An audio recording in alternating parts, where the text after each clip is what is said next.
తాకట్లో ఉన్న మీ బంగారాన్ని విడిపించి ఆ రోజు ఆన్లైన్ రేటుకి కొంటాం. Sharma gold company. నమస్కారం, వెల్కమ్ టు సుమన్ టీవీ. నేను గీతాంజలి.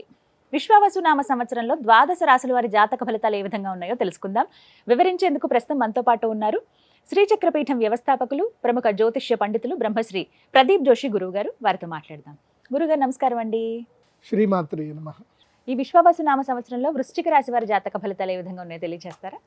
విద్యుద్ధామ సమప్రభాం మృగపతి స్కంధస్థితాం భీషణాం కన్యాభిక్కరవాలకేట విలసదస్తాభిరా సేవితాం హస్తైశ్చక్రగధాసికేట విషికాన్ చాపం గుణం తర్జనీం బిభ్రాణాం అనలాత్మికాం శశిధరాం దుర్గాం త్రినేత్రాం భజే. శ్రీమాత్రే నమః. శ్రీ గురుభ్యో నమః. మేషాది ద్వాదశ రాశుల యొక్క ఫలితాలు మనం ఈ విశ్వావసు నామ సంవత్సరంలో తెలుసుకోబోతున్నాం. విశ్వావసు నామ సంవత్సరంలో వృశ్చిక తేలు రాశికి ఆదాయ వ్యయాలు ఎలా ఉన్నాయో చూద్దాం. వృశ్చిక రాశి ఆదాయము 2, వ్యయము 14. అంటే ₹2 సంపాదిస్తే ₹14 ఖర్చు అవుతాయి. అంటే నీ జేబులో నుంచి డబ్బులు చాలా పోతాయి.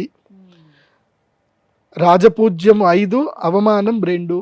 మెచ్చుకునే వాళ్ళు ఎక్కువ ఉన్నారు, తిట్టే వాళ్ళు తక్కువ ఉన్నారు. ఇది బాగానే ఉంది. వృశ్చిక రాశి వారికి ఈ సంవత్సరం ఏమైపోతుంది అని అంటే, మీకు ఈ సంవత్సరము అష్టమ గురుడు వచ్చాడు. అష్టమ గురుడు అంటే ఏంటంటే చెప్పాను కదా, జుర్రేస్తాడు, మొత్తం లాగేస్తాడు. అష్టమ గురుడు అష్ట కష్టాలు ఇస్తాడు. బాగా గుర్తుపెట్టుకోండి. ముఖ్యంగా మీరు ఎక్స్పెక్ట్ చేయరు మీ జీవితంలో ఇది జరుగుతుంది అని చెప్పి. ఈ విధంగా కూడా డబ్బులు పోతాయా అని అనిపిస్తుంది. ఇట్లా కూడా నష్టపోవచ్చా మనుషులు అని అనిపిస్తుంది. అలా నష్టపోతారు వృశ్చిక రాశి వారు. వీళ్ళకి పంచమ స్థానం లోపలికి శని వచ్చాడు, అష్టమ గురువు వచ్చాడు. పంచమ శని ఏం చేస్తాడు అంటే, పిల్లల చదువుల మూలకంగానో, పిల్లలు చేసిన కొంటె పనుల మూలకంగానో డబ్బులు పోతాయి. మీ పిల్లాడు లాస్ట్ టైం ఒకసారి ఇలాగే ఒకళ్ళు జరిగింది. నా క్లయింటే, వాళ్ళు ఒక మంచి ఉన్నత స్థాయిలో ఉండే క్లయింట్. వాళ్ళ అబ్బాయి ఏం చేస్తున్నాడో వాళ్ళకి తెలియదు. ఎందుకంటే డబ్బులు సంపాదించే పనులు వీళ్ళు పడ్డారు. వీడి పిల్లలు ఏం చేస్తున్నాడో తెలియదు. వాడు బైక్ వేసుకొని, వాడు మైనర్ యాక్చువల్లీ 17 ఏళ్ళ పిల్లాడు, బైక్ వేసుకొని వెళ్ళి గుద్దేశాడు. వాడు పడిపోయాడు, వాళ్ళు చనిపోయారు. అయిపోయింది. మైనర్, అది క్రైమ్ కిందకి అవుతుంది. చాలా ఇబ్బందులు పడ్డారు దాంట్లో నుంచి వాళ్ళు బయటపడ్డానికి. సో మీ పిల్లలు ఎవరైనా వృశ్చిక రాశిలో వాళ్ళు పుట్టి, మీ పిల్లలు ఎవరైనా పెద్దవాళ్ళు అయ్యి మైనర్లు కనుక ఉంటే, మీ బైక్ తాళాలు దాచిపెట్టుకోండి. వాళ్ళు వెళ్తారు, ఏవో తప్పులు చేస్తారు. ఇట్లాగే ఏదో ఒకటి, బైకే కాదు ఇంకా ఏవైనా సరే. ఇప్పుడు మీ స్మార్ట్ ఫోన్ ఉంటుంది, మీరు వాళ్ళకి యాక్సెస్, వీడియో గేమ్ యాక్సెస్ ఇస్తారు, ఏదో ఒకటి లింక్ వస్తుంది, క్లిక్ చేస్తారు, ఉన్న డబ్బులన్నీ ఎగిరిపోతాయి. కాబట్టి వృశ్చిక రాశి వారు ఎంత అప్రమత్తంగా ఉంటే అంత మంచిది. ముఖ్యంగా మీ మొబైల్కి, మీ స్మార్ట్ ఫోన్కి ఏదైతే లింక్ ఉండే అకౌంట్ ఏదైతే ఉందో ఆ అకౌంట్ని ఆఫ్లైన్ అకౌంట్ చేసి పెట్టేసుకోండి. మీ డబ్బులు సట్టని ఎగిరిపోతాయి. మీకు ఎట్లా ఎగిరిపోయినా కూడా మీకు తెలియదు చెప్తున్నా. తర్వాత పోలీస్ స్టేషన్ పోయినా, ఎక్కడ పోయినా వాళ్ళు కంప్లైంట్ రిజిస్టర్ చేసుకుంటారు, మేము చూస్తామని చెప్తారు. వాళ్ళ సాధ్యమైనంత వాళ్ళు చేస్తారు, కానీ దొరకకపోతే ఏం చేయలేరు. ఎందుకోసమంటే సైబర్ క్రైమ్లు బాగా పెరిగిపోయాయి. మెయిన్గా నేను వృశ్చిక రాశి వారికి చెప్పేది ఏంటంటే, మీరు ఈ సంవత్సరము నా దగ్గర ఏమీ లేదు అని ఇంతే చెప్పండి. లేదు అని చెప్పకపోయే బదులు, ఏమోరా చూద్దాం, ఎవరైనా డబ్బులు అడిగారు, చూద్దాం మళ్ళీ రేపురా, ఎల్లుండిరా, ఇలా చెప్పాలి తప్ప ఇంకేమీ అసలు డబ్బులు ఇవ్వడాలు ఇవేం చేయకూడదు. ప్లస్ మీ మొబైల్లో అనాథెంటికేషన్ యాప్స్ ఏమున్నా అన్నీ డిలీట్ చేసేయండి. ఈ సంవత్సరం వృశ్చిక రాశి వారు అప్పులు చేయకూడదు, అప్పులు ఇవ్వకూడదు. అది ఎంత గొప్పదైనా సరే అప్పులు చేయకూడదు, అప్పులు ఇవ్వకూడదు. నేను ఒకటి చెప్తున్నా, అప్పు అనేటువంటిది జీవితంలో ఎలాంటిదంటే, నువ్వు నదిలో ఈదేటప్పుడు బండ కట్టుకున్నట్టు. నీకు ఇప్పుడు నువ్వు చెరువులో ఈదుతున్నావు, బండ కట్టుకున్నావు, నువ్వు ఈత్తానే ఉండాలి. ఈదడం ఆపేవంటే మునిగిపోతావు. బండ ఏం చేస్తుంది, ముందుకు పోనీయదు, నువ్వు ఈదుతూనే ఉండాలి. సో నీ అప్పు కూడా నీ జీవితం అంతే చేస్తుంది. కాబట్టి వృశ్చిక రాశి వారు ఈ సంవత్సరము be cautious about the cyber frauds and links. And మీ యొక్క డబ్బులు చాలా, నా దగ్గర ఏం డబ్బులు లేవు అన్నట్టుగానే ఉండండి. ఉన్నాయి కూడా మర్చిపోండి, అవి బ్యాంకులో FD వేసేసేయండి, మర్చిపోండి అంతే. ఇంకా దేని జోలికి వెళ్ళకూడదు. ఈ సంవత్సరం ఎట్లుండాలంటే, వృశ్చిక రాశి వారు తిన్నామా, పడుకున్నామా తెల్లారిందా, ఇంతే. ఉద్యోగం చేస్తూ వెళ్ళాలి, కొత్త వ్యాపారాలు కొత్త జోలికి వెళ్ళకూడదు. ఒకవేళ ఏది ఉన్నా సరే నిమ్మకు నీరెత్తినట్టుగా ఉండాలి. సింపుల్ వేలో నీకెంత నాకెంత, ఎగ్జిట్ ప్లాన్ లేకుండా ముందుకు వెళ్ళకూడదు. బాగా గుర్తుపెట్టుకోండి. పిల్లల విషయంలో చాలా జాగ్రత్తగా ఉండండి. వృశ్చిక రాశి వారికి తమ సంతానం వల్ల కానీ తమ తల్లిదండ్రుల వల్ల కానీ వాళ్ళకి ఇబ్బందులు వచ్చే అవకాశం ఉంటుంది. తప్పకుండా హెల్త్ ఇన్సూరెన్స్ తీసి పెట్టుకోండి వృశ్చిక రాశి వారు, ఫ్యామిలీకి మొత్తం కూడా అవసరం. వీరు కూడా మహాలక్ష్మి వారి యాగం చేస్తే మంచిదా అండి? అమ్మవారి వీళ్ళు మహాలక్ష్మి యాగం కన్నా సెల్ఫ్ డిఫెన్స్ చేసుకోవడం చాలా ముఖ్యం. యాగం చేసుకోవాల్సిందే, కాకపోతే డిసిప్లిన్, సెల్ఫ్ డిసిప్లిన్ చాలా ముఖ్యం. ఇప్పుడు ఈ అనురాధ నక్షత్ర జాతకులు ఉంటారు, వీళ్ళు అయినోళ్ళకి కానోళ్ళకి అందరికి హెల్ప్ చేస్తారు, కానీ వాళ్ళకి టైంకి ఎవ్వరు వాళ్ళకి హెల్ప్ చేయరు. అనురాధ నక్షత్రం, జ్యేష్ఠ నక్షత్రం ఉంటారు, వీళ్ళు ఎంత ప్రగల్భాలకు పోతారు, అన్నీ చేస్తారు. వీళ్ళు చేసి మేము తప్పు చేస్తే ఎవరు చూడట్లేదు అనుకుంటారు, కానీ దొరికిపోతారు. సో జ్యేష్ఠ నక్షత్రం కానీ అనురాధ నక్షత్ర జాతకులకు నేను చెప్పేది ఏంటంటే కామ్గా ఉండండి. మెయిన్గా ఏంటంటే ఈ మెయిన్గా ప్రతి గురువారము పూజ్యశ్రీ గురు రాఘవేంద్ర స్వామి దేవస్థానం కానీ, లేదంటే మన మేడం గారు గీతాంజలి గారు చాలా టెంపుల్ టూర్స్ చేశారు. ఇక్కడ కురువాపురం కూడా చేసినట్టున్నారు కదా, కురువాపురం టెంపుల్ టూర్ చేశారు. కురువాపురంకి వెళ్ళండి, దత్తాత్రేయ స్వామి క్షేత్ర దర్శనం చేసుకోండి. గాణగాపూర్కి వెళ్ళండి, లేదంటే పిఠాపురం వెళ్ళండి.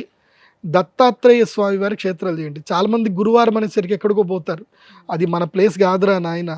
మన ప్లేస్లు గురువారం మనం పోవాల్సిన ప్లేస్ ఏంటంటే, ఇది మన గురువారం మనం పోవాల్సింది పూజ్యశ్రీ గురు రాఘవేంద్ర స్వామి వారి దేవస్థానం, లేదా దత్తాత్రేయ స్వామి వారి దేవస్థానం, లేదా దక్షిణామూర్తి దేవస్థానం. ఇవి మన దేవస్థానాలు. మీకు ఏదో దిక్కుమాలలో ఒక సినిమా తీసేసి ఇక శరణం శరణం అంటే మీరు కూడా శరణం అనుకొని పోతున్నారు. అవన్నీ దుర్మార్గులు, అవన్నీ కావు, అర్థం చేసుకోండి. సనాతన ధర్మం గొప్పది. ఒక మహావృక్షం వదిలేసి ఒక గంజాయి చెట్టు చుట్టూ తిరుగుతా అంటే అది మీ దుర్మార్గం. ఎందుకోసం అంటే గంజాయి నీకు క్షణకాలంలో ఆనందాన్ని ఇస్తుంది, కానీ సనాతన ధర్మం మహావృక్షం నీకు కమ్మటి పండ్లు ఇస్తుంది. కమ్మటి ఆరోగ్యాన్ని ఇచ్చే పళ్ళు కావాలా, లేకపోతే మత్తెక్కిచ్చే గంజాయి కావాలా, అది నీ ఇష్టం. అది కూడా చెట్టే, గంజాయి అంతే, గంజాయి చెట్టు. కాబట్టి గురువారం గంజాయి చెట్టు దగ్గరికి వెళ్ళొద్దు. గురువారం ఎక్కడికి వెళ్ళాలి అని అంటే అశ్వత్థ వృక్షం దగ్గరికి వెళ్ళాలి, మేడి చెట్టు దగ్గరికి వెళ్ళాలి. అది బాగా గుర్తుపెట్టుకోండి, జీవితాన్ని చేస్తుంది. వృశ్చిక రాశి వారు ఈ సంవత్సరం ఎంత గురు ధ్యానం చేస్తే అంత మంచిది. ఒక మంచి గురువుని సేవించండి, దేవాలయాలు వెళ్ళండి, దేవాలయాల్లో క్లీనింగ్ చేయడం అవన్నీ కూడా పని చేయండి. శారీరక శ్రమ ఎక్కువ చేయాలి వృశ్చిక రాశి వారు. ఎంత శారీరక శ్రమ చేస్తే ఈ సంవత్సరం అంత మంచిది. ఏ రాశి అనేది తెలియదండి, నక్షత్రం చాలా మందికి ఐడియా ఉండదు, ఏ రాశో తెలియదు. మరి మా జాతకాలు మేము ఎలా చూసుకోవాలండి? మాకేమో ఏమైనా పరిహారాలు చేసుకుందామన్నా ముందు నక్షత్రము రాశి అడుగుతున్నారు, అలా కూడా చేసుకోవడానికి వీలు లేకుండా పోయింది. ఇంక ఇంతేనా, తెలుసుకోవడం ఏమైనా కుదురుతుందా అని అడిగే వాళ్ళు చాలా మంది ఉంటారు. వారికి సమాధానం సింపుల్, నేను ఒకటే చెప్తాను. యస్య నాస్తి కిల జన్మపత్రిక యా శుభాశుభ ఫలప్రదాయని అంధకం భవతి తస్య జీవితం దీపహీనమివ మందిరం నిషి. దీని అర్థం ఏంటంటే, దీపము లేని గదిలో మనకి ఏది కనబడదు. ఇప్పుడు ఈ గది ఉంది, ఇక్కడ మొత్తం లైట్లను ఆఫ్ చేసేసారు, మనకి ఏవి ఎక్కడనే కనబడవు కదా. దీపం ఉంటే అన్నీ కనబడతాయి. సో అట్లాగే జాతకం లేని వ్యక్తికి తన జీవితంలో తను ఎక్కడున్నాడు అంటే, ఈ కాలచక్రంలో తనకి మంచి పొజిషన్లో ఉన్నాడా చెడ్డ పొజిషన్లో ఉన్నాడా ఎక్కడ తెలియదు. అది తెలియజెప్పేదే జాతకం. జాతకం ఒకటి ఉందనుకోండి, వాళ్ళ జీవితంలో ఇప్పుడు ఏలినాటి వస్తే ఎట్లా జాగ్రత్త పడాలి, గురుడు లక్ ప్లేస్కి వచ్చాడు, ఇప్పుడు బిజినెస్ చేయాలా ఉద్యోగం చేయాలా, ఇవన్నీ తెలిసేది జాతకం ద్వారానే. సో జాతకం లేకపోతే ఏం తెలియదు. జాతకం అంటే నీ date of birth, time, place అక్యురేట్గా ఉండాలి. ఉంటేనే అది నీకు జాతకం ఉన్నట్టు. జాతకం లేదు అనుకోండి, ఇక మీకు తల్లిదండ్రులు ఏదైతే పేరు పెట్టారో దాంతో మీరు రాశులు చూసుకోవాలి. జాతకం లేదు అంటే, ఒకవేళ మీ date of birth, time, place ఉంది, మీరు సింపుల్గా నా వెబ్సైట్ విజిట్ అవ్వండి, pradeepjoshi.com వెబ్సైట్ విజిట్ అవ్వండి. అక్కడ మీకు హోరోస్కోప్ డీటెయిల్స్ ఉంటాయి. మీ date of birth, time, place enter చేసి సబ్మిట్ చేస్తే మీ జాతకం మీకు PDF రూపంలో వస్తుంది. సో అక్కడ మీ జన్మ నక్షత్రము, జన్మ రాశి ఉంటుంది. సో దాన్ని బట్టి మీ జన్మ నక్షత్రం ఏంటి, మీ జన్మ రాశి ఏంటి చూసుకొని, అప్పుడు మేము ఈ మన ఛానల్లో చెప్పే నేనైతే రాశి ఫలాలు చెప్తానో అవి మీరు ఫాలో అవ్వాలి. ఇప్పుడు పత్రికల్లో ఎక్కడ చూసినా మీ రాశి ఏంది అనేది ఆ రాశి ఫాలో అవ్వాలి. జాతకం ఉండి నంబర్ 1 ప్రిఫరెన్స్ ఏంది అని అంటే కనుక date of birth, time, place మీద వచ్చేదే ఒరిజినల్.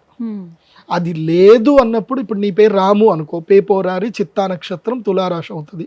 నీ పేరు శ్రీనివాసు అనుకో, అది కూడా చిత్తా నక్షత్రము తులారాశి అవుతుంది, లేదంటే దాక్షాయిణి అని పేరు పెట్టుకున్నారు, బూదాబాడ పూర్వాషాఢ, సో పూర్వాషాఢ నక్షత్రం అవుతుంది, మకర రాశికి వెళ్ళిపోతుంది.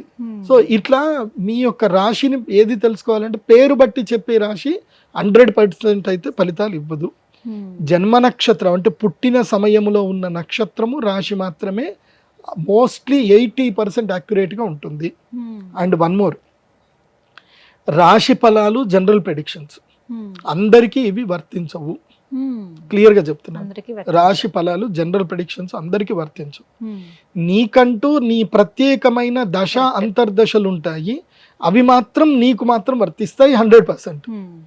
రాశి ఫలాలు జనరల్ ప్రెడిక్షన్ అంటే అప్ టు 60 to 80% యాక్యురేట్గా ఉంటాయి. 60% అయితే కన్ఫర్మ్, 80% వరకు కొంతమందికి యాక్యురెన్సీ ఉంటుంది. కానీ నీకు 100% 80 to 100% యాక్యురెన్సీ రావాలి అని అంటే దశాంతర దశలు తెలుసుకోవాలి. సో ప్రతి ఒక్క వ్యక్తికి దశాంతర దశలు డిఫరెంట్గా ఉంటుంది. ఇప్పుడు మీరున్నారు, మీ అక్క చెల్లెలు ఉన్నారు, మీరు అందరు ఇంట్లో ఒకే ఆర్థిక పరిస్థితుల్లో అందరూ ఒకే ఇంట్లో ఉంటున్నారు, కానీ అందరికి ఎవరి అదృష్టం వాళ్ళదే, ఎవరి నాలెడ్జ్ వాళ్ళదే, ఎవరి యోగాలు వాళ్ళదే. ఒకే ఇంట్లో ఉండే ఆడపిల్లలు, ఒక ఆవిడ తక్కువ చదువుకొని ఉండి పెళ్లి చేసుకున్న తర్వాత ఆవిడకి అదృష్టం రావచ్చు, ఒక ఆవిడ బాగా చదువుకొని జీవితాంతం ఉద్యోగం చేస్తూనే ఉండొచ్చు. చదువున్నంత మాత్రాన అదృష్టం వస్తుందని లేదు, చదువు లేనంత మాత్రాన దురదృష్టం అవుతారని లేదు. సో అదృష్ట దురదృష్టాలు చదువు మీద స్కిల్ మీద పనిచేయవు. స్కిల్ అనేది జస్ట్ ఏదో బూస్టప్ చేయడానికి పనిచేస్తుంది తప్ప ఎంత స్కిల్ ఉన్నా అదృష్టమే పనిచేస్తుంది. లైక్ ఎగ్జాంపుల్ చెప్పాలంటే రజనీకాంత్ గారు, ఆయన్ని నార్మల్ వ్యక్తి చూస్తే ఆయన స్వయంగా చెప్పారు, నేను ఒక గుళ్ళో కూర్చున్నప్పుడు నన్ను బిచ్చగాడు అనుకొని ఒక ఆవిడ డబ్బులు వేసి వెళ్ళింది, అప్పుడు నేను నవ్వుకున్నాను. దేవుడు గనక నా పైన అనుగ్రహం చేసి ఉండకపోతే నేను సినిమా స్టార్ అని తెలియదు, ఒక నార్త్ గుడిలో కూర్చున్నప్పుడు, నార్త్ ఇండియాలో గుడిలో కూర్చుంటే ఆమె గుర్తుపట్టుకుని డబ్బులు వేసి వెళ్ళిపోయింది. సో ఇది నా పరిస్థితి. ఆయన అహంకారానికి వెళ్ళా, ఆయన తిట్లే. సో భగవంతుడు నన్ను ఇట్లా కరుణించాడు అన్న ఒక పాజిటివ్నెస్లో ఆయన గొప్పవాడు. ఆ గొప్పతనం అనేది అందరికీ రాదు. అలాంటి బుద్ధి, అలాంటి విచక్షణ ఉంటే తప్ప దేవుడు అదృష్టాన్ని ఇవ్వడు అందరికి. రూపము, యవ్వనము, గుణము, సద్గుణం కాదు, అదృష్టం అనేది భగవంతుడు ఇవ్వాలి. అది ఇస్తే అది ఎవరికి ఇవ్వాలో వాళ్ళకే ఇస్తాడు. దానం ఎవడు చేస్తాడో, ఎవరికైతే ఇచ్చే గుణం ఉంటుందో, ఎవరికైతే పంచే గుణం ఉంటుందో వాడికే భగవంతుడు అదృష్టాన్ని ఇస్తాడు, ఊరికే అందరికి ఇవ్వడు. సో కాబట్టి జాతకం చాలా ఇంపార్టెంట్. ఇప్పుడు నేను రాశిఫలాలు చెప్తాను, కానీ చెప్పేటప్పుడు మీరు జాతకం లేకుండా మీ ఇష్టం వచ్చినట్టుగా మీ పేర్లతో చెప్పుకొని గురుగారు కరెక్ట్ చెప్పలేదు, అన్ని రాంగ్ వెళ్ళిపోతున్నాయి అనుకుంటే అది మీ పొరపాటు, నా పొరపాటు కాదు. సరిగ్గా సరి చూసుకుని ఎవరి రాశి ఏదో నక్షత్రం ఏదో చూసుకుంటే సరిపోతుంది. ధన్యవాదాలు గురుగారు, నమస్కారం.